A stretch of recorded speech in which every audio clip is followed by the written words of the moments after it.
Thank you. Good afternoon. I was asked to speak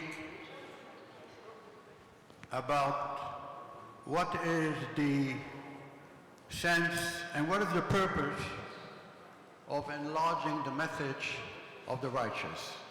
Why do we have to do it? Why do we have to tell more and give more examples of what we call the righteous?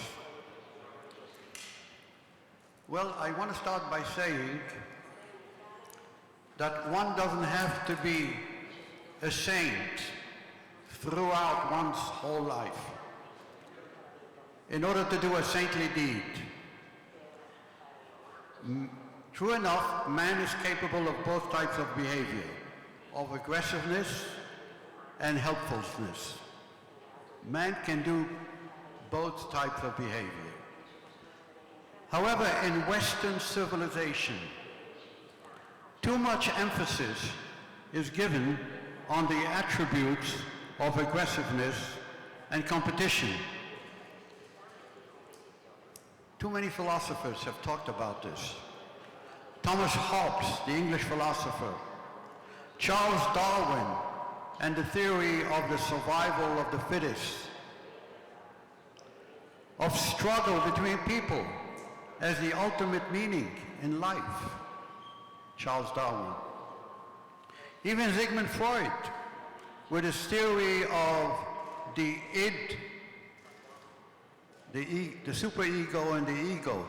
According to Sigmund Freud, the id is the aggressive instinct in man, and the superego is society, which tries to restrict the aggressiveness of man by sublimating the aggressiveness, and therefore we have man's ego. Again, the emphasis is on aggressiveness. Too little is said about the innate possibility of also to behave differently in acts of goodness. And there are acts of goodness. And I'll give you a few examples. The righteous among the nations will risk their lives to save Jews during the Holocaust and are honored by Yad Vashem.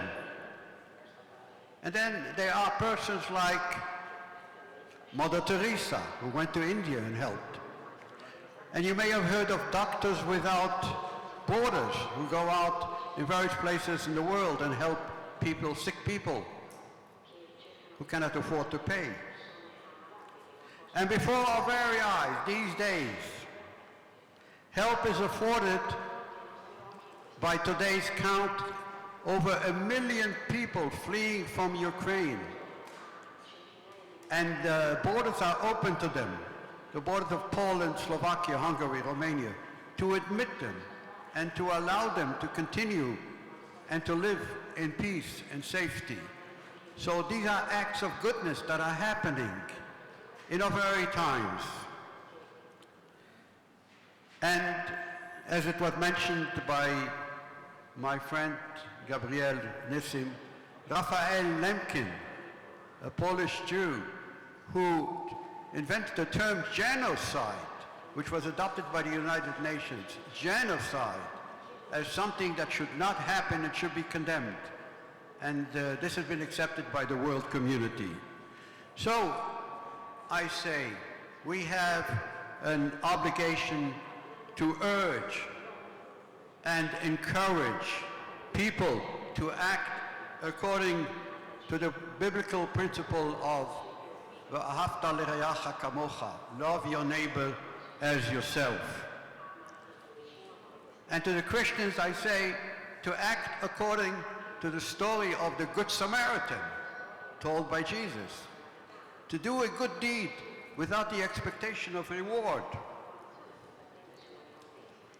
We need to show that it can be done if there is a will.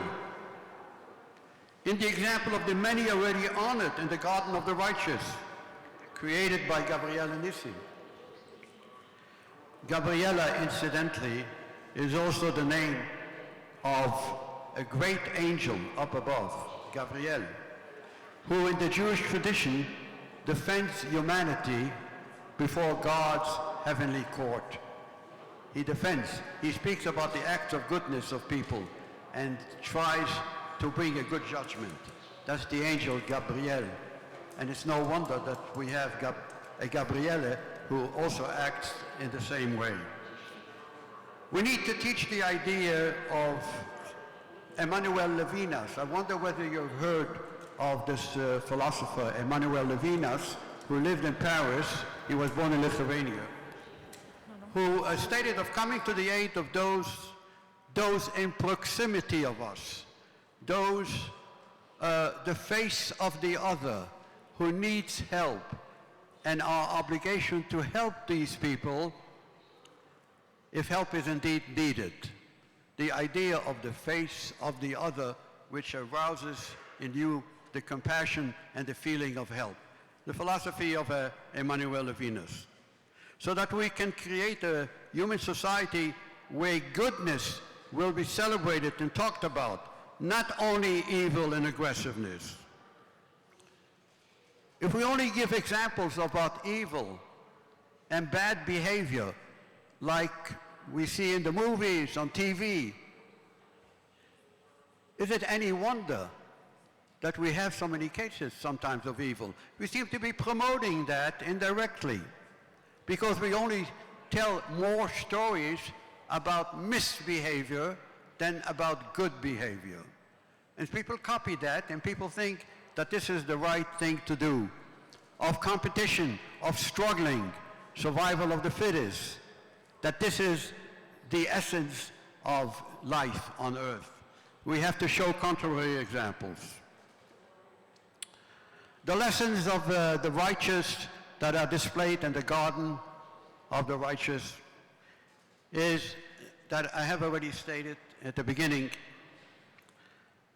You don't have to be a good person, a saint, throughout all your life to do a saintly deed. You don't always have to be a Saint Francis of Assisi. Just maybe once in your lifetime.